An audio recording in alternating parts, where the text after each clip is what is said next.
दोस्तों आज हम बात करेंगे 90 की दशक की एक ऐसी खूबसूरत और टैलेंटेड एक्ट्रेस की जो बहुत ही कम समय में बॉलीवुड में एक अच्छा मुकाम बनाया, जिसने उस दौर के बड़े बड़े एक्टरों के साथ काम किया। अपने 10 साल की फिल्मी करियर में 40 से भी ज्यादा फिल्मों में काम किया। लेकिन ऐसा क्या हुआ कि अचानक उन्हें फिल्में मिलना बंद हो गए और कुछ सालों में ही फिल्में दुनिया से गायब हो गई। इसके पीछे की वजह फ्लॉप फिल्में थी या फिर थी कोई बड़ी साजिश? आज की इस वीडियो में हम जानने वाले हैं। जी हम बात कर रहे हैं अभिनेत्री सोनाली बेंद्रे के बारे में। सोनाली बेंद्रे 90 के दौर की वो खूबसूरत अभिनेत्री थी जिनकी खूबसूरती को माधुरी, श्रीदेवी और ऐश्वर्या राय के साथ कंपेयर किया जाता था। दोस्तों सोनाली बेंद्रे का जन्म हुआ था 1 जनवरी 1975 को मुंबई में। सोनाली के पिता गवर्नमेंट ऑफिसर थे, इसलिए उनकी परवरिश और पढ़ाई लिखाई अलग अलग शहरों में हुई। इसके कुछ समय के बाद ये लोग परिवार सहित मुंबई में ही सेटल हो गए। सोनाली की स्कूलिंग मुंबई से ही हुई है। ग्रेजुएशन की पढ़ाई करने सोनाली देहरादून चली गई थी और पोस्ट ग्रेजुएशन के लिए वापस मुंबई आ गई थी। सोनाली अपने कॉलेज के समय से ही मॉडलिंग करने लगी थी। मॉडलिंग करते हुए सोनाली पर सबसे पहली नजर पड़ी फिल्म मेकर महेश मांजरेकर की। महेश मांजरेकर उस समय एक फिल्म बना रहे थे और उस फिल्म का नाम था नाराज। महेश ने सोनाली को अपनी फिल्म के लिए कास्ट कर लिया और ये फिल्म मल्टी स्टारर फिल्म थी जिसमें मिथुन चक्रवर्ती, पूजा भट्ट और अतुल अग्निहोत्री थे।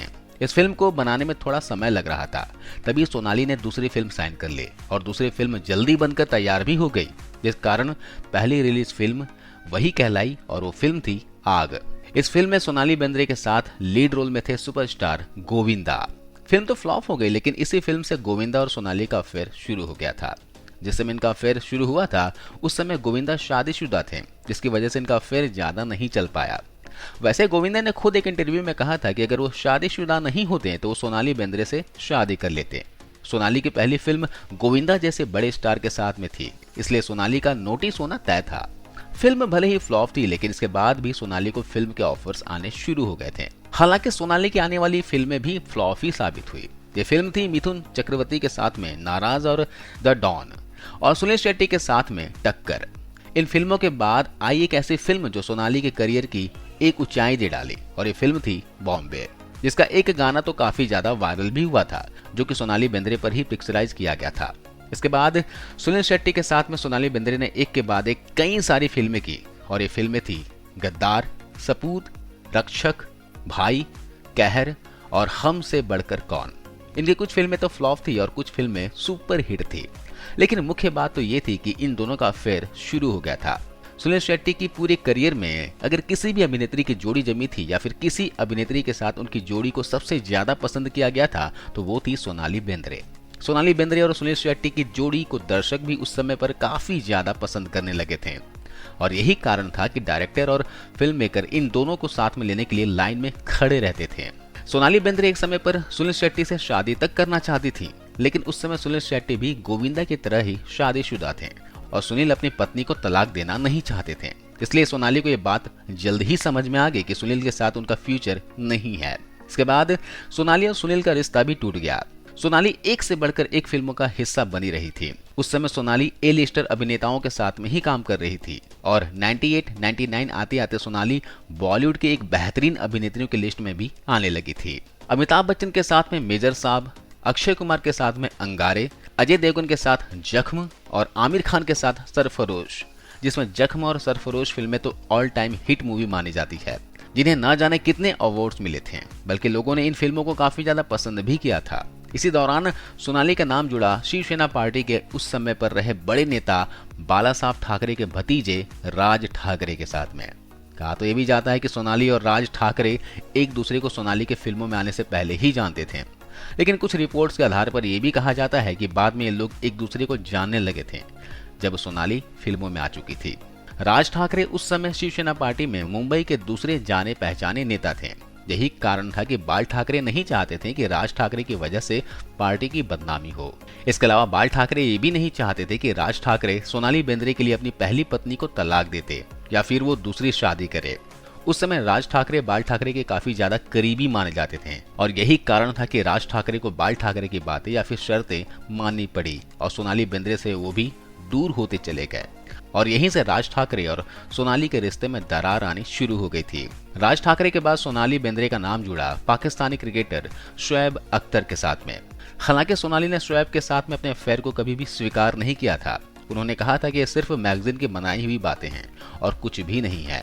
लेकिन शोएब की तरफ से ऐसे बयान जरूर आते थे जिसमें उनके अफेयर की बात लोगों के सामने आने लगी थी। सोनाली बेंद्रे अपने करियर में अच्छा काम कर रही थी। उनकी जो फिल्में फ्लॉप हो रही थी उसमें भी उनकी एक्टिंग की काफी ज्यादा तारीफें हो रही थी। तभी सोनाली ऐसी मुसीबत में फंस गई जिससे कि काफी ज्यादा उनकी बदनामी हुई। दरअसल सोनाली ने एक मैगजीन के लिए फोटो शूट करवाया था जिसमें जो कपड़े उन्होंने पहने हुए थे उस पर हिंदू धर्म के चिन्ह लगे हुए थे, और जिससे न सिर्फ सोनाली बल्कि फोटोग्राफर और मैगजीन के जो मालिक थे उनके खिलाफ भी एफआईआर तक दर्ज करा दी गई थी, जिसके बाद सोनाली की फिल्मों का बाइकआउट होना शुरू कर दिया गया था।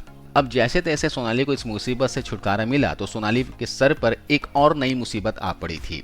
दरअसल सोनाली और सलमान खान साथ में एक फिल्म कर रहे थे और ये फिल्म थी हम साथ साथ हैं, जो कि एक मल्टी स्टारर मूवी थी। इसी फिल्म की शूटिंग के दौरान सलमान खान पर वो केस हुआ था जिसमें उनके ऊपर काली हिरन को मारने के आरोप लगे थे। इसी केस में सोनाली बेंद्रे का भी नाम शामिल था। केस के सिलसिले में सोनाली को भी कई बार कोर्ट के चक्कर लगाने पड़ते थे और यही वो समय शुरू हुआ जब सोनाली के करियर में डाउनफॉल होना शुरू हो गया। सोनाली सलमान के कारण कंट्रोवर्सी का हिस्सा बन चुकी थी, जिसके बाद इन्हें फिल्में मिलना भी कम हो गया था। लेकिन इसके बाद भी सोनाली की कुछ बड़ी फिल्में रिलीज हुई थी, लेकिन वो ये फिल्में थी जो फ्लॉप थी। दहक, जिस देश में गंगा रहता है, लव यू हमेशा, लव के लिए कुछ भी करेगा।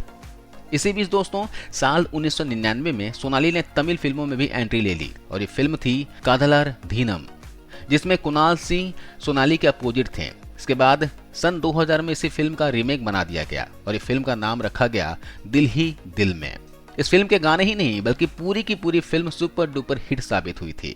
उसमें भी कुणाल सिंह ही सोनाली बेंद्रे के साथ में लीड रोल में थे। सोनाली उस समय साल में सिर्फ 3 से 4 फिल्में ही कर रही थी। इसी बीच सोनाली का झगड़ा एक ऐसे फिल्म मेकर के साथ में हुआ जो इंडस्ट्री में अपना काफी ज्यादा रुतबा रखता था, और ये फिल्म मेकर था झामू सुगंध। यह फिल्म प्रोड्यूसर, डिस्ट्रीब्यूटर और फाइनेंसर भी था। इस फिल्म मेकर ने सोनाली को एक फिल्म के लिए साइन किया था और उस फिल्म का नाम था सिस्टम। इस फिल्म के लिए सोनाली को साइनिंग अमाउंट भी पहले से ही दे दिया गया था। इस फिल्म में सोनाली के अपोजिट थे एक नया कलाकार जिसका नाम था आर्यन वैद। फिल्म की कहानी जब सोनाली को सुनाई गई थी उस समय इस फिल्म के अंदर ना तो कोई हॉट सीन था और ना ही कोई वल्गर सीन था। लेकिन जब फिल्म की शूटिंग शुरू हुई तो सोनाली को पता चला कि फिल्म में कई सारे हॉट सीन डाल दिए गए हैं और कई सारे वल्गर सीन भी थे जो पहले कॉन्ट्रैक्ट साइन करते समय नहीं थे, जिन्हें सोनाली करना भी नहीं चाहती थी, और तब उसने फिल्म भी इसी बात को ध्यान में रखकर साइन की थी। लेकिन जब सोनाली ने इस सीन को हटाने के लिए फिल्म मेकर से कहा कि जब मैंने फिल्म की कहानी पढ़ी थी तो उस समय फिल्म में इस तरह के कोई भी सीन ऐड नहीं था और एग्रीमेंट के मुताबिक ना तो तुम बीच में सीन बढ़ा सकते हो और ना ही मैं अपनी फीस बढ़ा सकती हूँ। लेकिन फिल्म मेकर ने सोनाली को नजरअंदाज करना शुरू कर दिया। मेकर ने जब सीन्स को फिल्म से हटाने के लिए एग्री नहीं हुआ तो सोनाली ने उस फिल्म को ही लात मार दी। ये बात फिल्म प्रोड्यूसर को बिल्कुल भी पसंद नहीं आई और वो बर्दाश्त भी नहीं कर पाए। झामू सुगंध वैसे तो कोई ज्यादा फेमस नाम नहीं था, लेकिन किसी समय पर बॉलीवुड पर उसका काफी ज्यादा रुतबा हुआ करता था। उसकी फिल्में को सोनाली द्वारा छोड़ना उसे रास नहीं आया और उसने अपने पहचान और पावर का फायदा उठाकर सोनाली को फिल्मों से निकलवाना शुरू कर दिया। इसी दौरान महेश मांजरेकर की 2 फिल्मों के साथ ही कुल मिलाकर 8 फिल्मों से हाथ धोना पड़ा। लाख कोशिशों के बाद भी बॉलीवुड सोनाली को अच्छे से रोल नहीं दे रहा था और यही वो समय था जब सोनाली की मुलाकात फिल्म मेकर गोल्डी बहल के साथ में हुई। फिर इनसे दोस्ती हुई और दोस्ती प्यार में बदल गई। सोनाली समझ गई थी कि अब बॉलीवुड में उसका पत्ता साफ हो चुका है, क्योंकि उसे कोई फिल्म ऑफर ही नहीं कर रहा था और जो फिल्में मिल भी रही थी उनमें सोनाली सिर्फ सपोर्टिंग रोल में ही हुआ करती थी।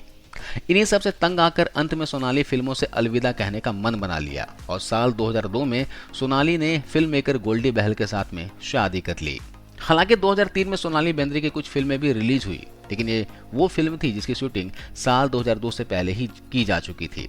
अपनी शादी के बाद में कोई फिल्म उन्होंने साइन नहीं की क्योंकि उन्हें अपनी मनपसंद की फिल्में नहीं मिल रही थी और वो जो रोल करना चाहती थी उनका ट्रेंड खत्म हो चुका था। अब जनता सिर्फ हॉट फिल्मों को ही पसंद करने लगी थी, जिसे सोनाली बेंद्रे हरगिज नहीं करना चाहती थी।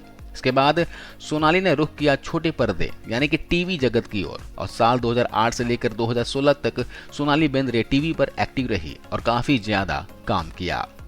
वहीं बात अगर उनकी पर्सनल लाइफ की करें तो सोनाली ने साल 2005 में एक बेटे को जन्म दिया और अपना पूरा ध्यान अपने बेटे के पालन पोषण पर, उनकी परवरिश पर और पढ़ाई पर लगा दी।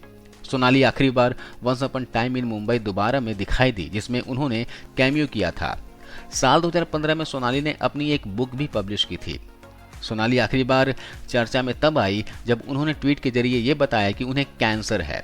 इसके बाद सोनाली न्यूयॉर्क चली गई, जहां उन्होंने अपने कैंसर का इलाज करवाया और अब सोनाली पूरी तरह से हेल्दी हैं, स्वस्थ हैं और बॉलीवुड से दूर अपने परिवार के साथ में खुश है। तो दोस्तों, ये थी कहानी अभिनेत्री सोनाली बेंद्रे की। अगर सोनाली बेंद्रे की एक स्टोरी पसंद आए तो इसे लाइक कीजिएगा, अपने दोस्तों के साथ शेयर करना। Thank you.